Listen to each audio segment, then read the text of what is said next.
Our presentation is over Guantanamo Bay, a prison which is ran by U.S. military forces.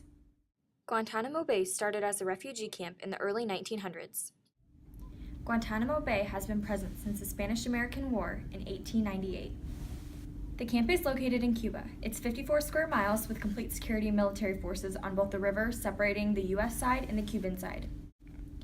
The detainees and prisoners have been transported, imported, and exported to and from Guantanamo Bay from roughly around 58 countries. This camp helped America when it served its original purpose, but the supposed torture and unfair treatment is causing people to turn their heads.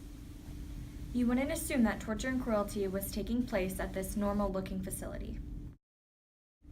The tension in the atmosphere of the prison is very hostile. It can be friendly at some times when the prisoners are being transported back, but that doesn't happen very often. Camp X-Ray still exists within a small area of Guantanamo Bay. This camp is a detention center completely separate from the other prisoner site in Guantanamo Bay. Camp X-Ray is prohibited from most personnel. You need a certain identification and military pass in order to gain access. Camp X-Ray may be overseen from a guard post about 15 miles away, but not clearly enough to see the suspected torture and inhumane treatment inflicted on the prisoners.